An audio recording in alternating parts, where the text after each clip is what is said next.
En este video vamos a contarte una parte de la historia de España que pocas veces se menciona. Una etapa marcada por la tensión, el miedo y el enfrentamiento entre dos visiones opuestas del país. Una etapa que no dejó a nadie indiferente y que aún hoy genera debate, heridas abiertas y silencios incómodos. España, en los años 30, era una nación fracturada. Las promesas de modernización convivían con la resistencia de las estructuras tradicionales. El campo y la ciudad, el ejército y el pueblo, la fe y la política, todo estaba en disputa. Y ese conflicto no solo se debatía en las urnas o en los parlamentos, también se sentía en las calles, en las iglesias y en los hogares. Pero para entender cómo se llegó a este punto, es necesario retroceder algunos años. En 1923, el general Miguel Primo de Rivera protagonizó un golpe de Estado que puso fin a un sistema parlamentario débil y corroído por la corrupción. Con el apoyo del rey Alfonso XIII, instauró una dictadura militar que pretendía restaurar el orden, frenar el auge del obrerismo y consolidar una España unificada bajo una autoridad fuerte. Durante varios años, Primo de Rivera gobernó con puño de hierro. Suspendió la Constitución, limitó las libertades civiles y persiguió a la oposición política. Pero también impulsó obras públicas, desarrolló infraestructuras y trató de modernizar la economía. Su régimen fue visto por algunos como una solución necesaria ante el caos institucional, por otros como una traición a los ideales democráticos. Sin embargo, el apoyo popular fue menguando. La crisis económica, la represión constante y el descontento social terminaron erosionando la figura del dictador. En 1930, aislado y debilitado, Primo de Rivera dimitió. Fue el comienzo del fin para la monarquía de Alfonso XIII, quien perdería el trono apenas un año después, con la proclamación de la Segunda República. A partir de ese momento, España entró en una espiral de esperanza y de tragedia. La República nacía con promesas de justicia, igualdad y libertad, pero también con enemigos decididos, estructuras frágiles y un país profundamente dividido. Lo que vino después marcaría para siempre la historia moderna de España. Pero el 14 de abril de 1931, la Segunda República Española fue proclamada entre vítores, banderas tricolores y una mezcla de entusiasmo e incertidumbre. Para muchos era el inicio de una nueva era, más justa, más moderna, más libre. La monarquía había caído sin disparar un solo tiro, y con ella el viejo orden parecía tambalearse. El nuevo régimen republicano planteaba reformas profundas.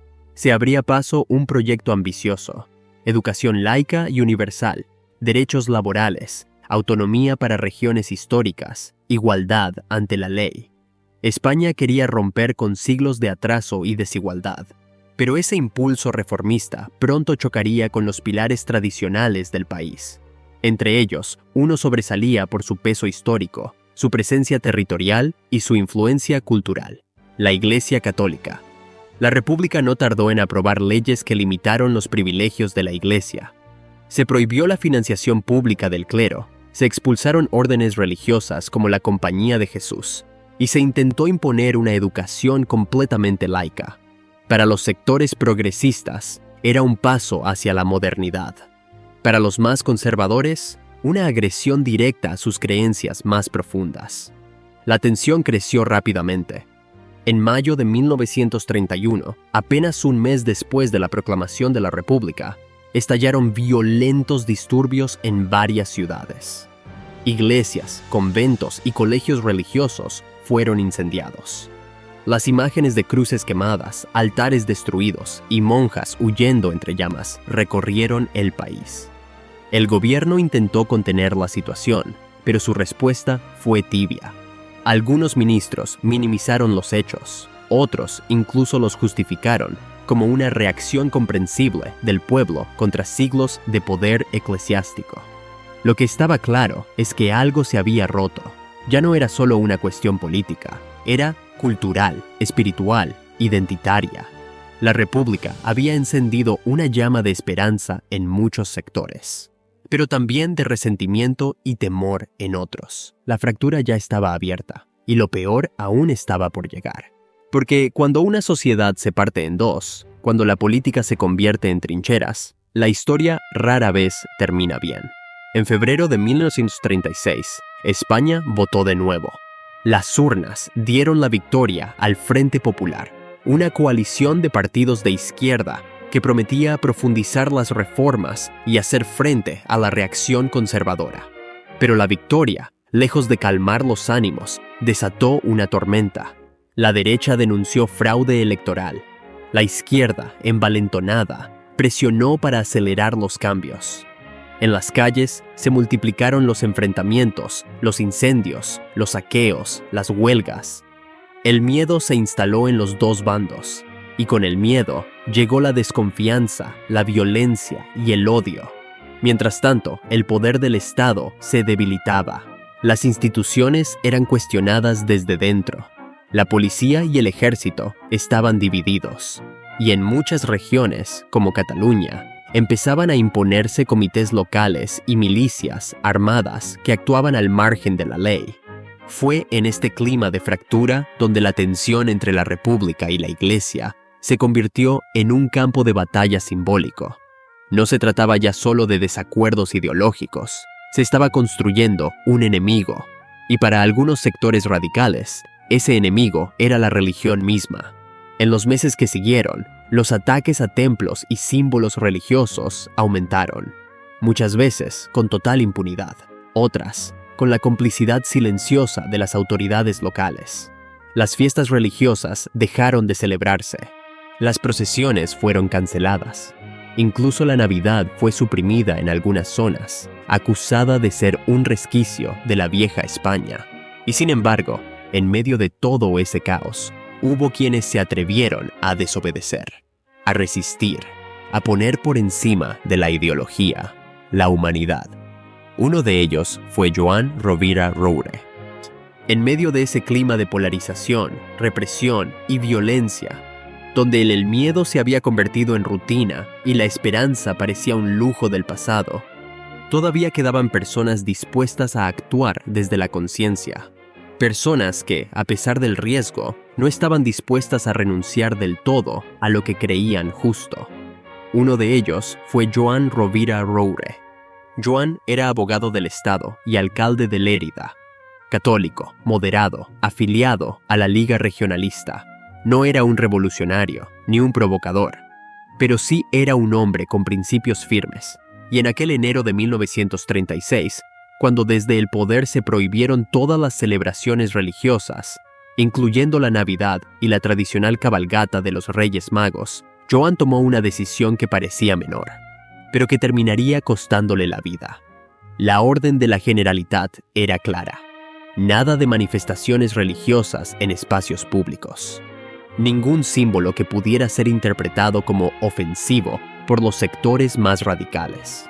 Para los niños de Cataluña, aquel año no habría Reyes Magos, no habría ilusión, no habría magia. A los más pequeños se les dijo que los reyes no habían podido llegar desde Oriente, que había mala mar, que el viaje se había complicado. Pero Joan Rovira se negó a mentirles, y mucho menos a resignarse. Contra todo lo establecido, autorizó una cabalgata modesta por las calles de Lérida, sin grandes luces, sin desfile oficial, sin publicidad. Fue una procesión casi clandestina, pero real. Los reyes llegaron, recorrieron las calles, y los niños, por una noche, pudieron soñar. ¿Puede un gesto tan simple como permitir una cabalgata convertirse en un acto de resistencia? ¿Hasta qué punto estamos dispuestos a defender nuestras convicciones cuando todo alrededor nos dice que callemos? Para Joan Rovira, esa noche significó mucho más que una tradición. Fue una declaración. Una forma de decir que, incluso en tiempos oscuros, no todo está perdido. Meses después de aquella cabalgata silenciosa, el país estalló. El 18 de julio de 1936 comenzó la Guerra Civil Española. Y con ella se desató algo más que un conflicto militar. una ruptura brutal en todos los órdenes de la sociedad. En Cataluña, el poder real ya no estaba en manos del gobierno republicano, sino de los comités revolucionarios, milicias armadas y columnas anarquistas que impusieron su ley con violencia. En Lérida, la llegada de la columna de Buenaventura Durruti marcó un punto de no retorno. Se instaló una checa, un centro de detención y tortura inspirado en el modelo soviético, pero operado por civiles armados. Ya no había garantías, ni procesos legales, solo listas, sospechas y ejecuciones. Joan Rovira fue arrestado. Lo acusaron formalmente de haber permitido una manifestación religiosa meses antes. Ese fue su delito. Fue llevado a la cárcel de Lérida, donde ya se encontraban detenidos decenas de sacerdotes. El 20 de agosto de 1936, el Comité Popular de la Checa se presentó con un listado de 72 nombres, todos religiosos. Exigieron su entrega inmediata. No hubo juicio, no hubo defensa. Esa misma noche fueron llevados al cementerio, fusilados uno por uno y enterrados en una fosa común. Rovira no estaba en esa primera lista. Se salvó por horas, pero el reloj ya estaba corriendo en su contra. ¿Qué debe sentir un hombre que sabe que su final se acerca, no por lo que ha hecho, sino por lo que representa? ¿Puede una ideología justificar eliminar a quien simplemente no piensa igual? La checa seguía funcionando. La presión era cada vez mayor. Y Rovira, a pesar de haber intentado evitar más ejecuciones desde su celda, ya estaba marcado. Su nombre sería el siguiente. Joan Rovira fue finalmente llevado ante un tribunal popular. Aquel juicio fue una formalidad vacía. No se le permitió hablar. No tuvo abogado. No pudo defenderse. La sentencia ya estaba escrita antes de entrar. Lo condenaron por un solo motivo: haber autorizado una cabalgata de Reyes Magos en enero de 1936. Esa misma noche fue llevado al cementerio. Un testigo diría después que Rovira, antes de la descarga, perdonó a sus verdugos. Luego, el silencio. Un disparo seco. Un cuerpo más en la fosa común. Tenía 37 años. Hoy, su historia no está en los libros de texto. No hay calles con su nombre. No figura en la ley de memoria histórica. Para muchos, simplemente no existió. Como él, miles de víctimas han quedado atrapadas entre banderas, entre relatos incompletos, entre silencios impuestos. Porque en España, la memoria todavía está dividida. ¿Fue mejor la dictadura militar que la precedió? ¿Fue más justa la Segunda República que la reemplazó? ¿O es esta democracia actual el mejor intento que hemos logrado con todas sus imperfecciones? Hoy vivimos con más libertad, más derechos, más voz, pero también con más polarización, más ruido y más desconfianza. ¿Estamos realmente mejor que antes? ¿O solo más desconectados del pasado? Tal vez la pregunta no sea qué sistema fue mejor, sino qué futuro estamos dispuestos a construir. Y si lo vamos a hacer, ¿será con toda la memoria o solo con la mitad? Tú decides qué parte de la historia merece ser recordada y cuál volverá a repetirse.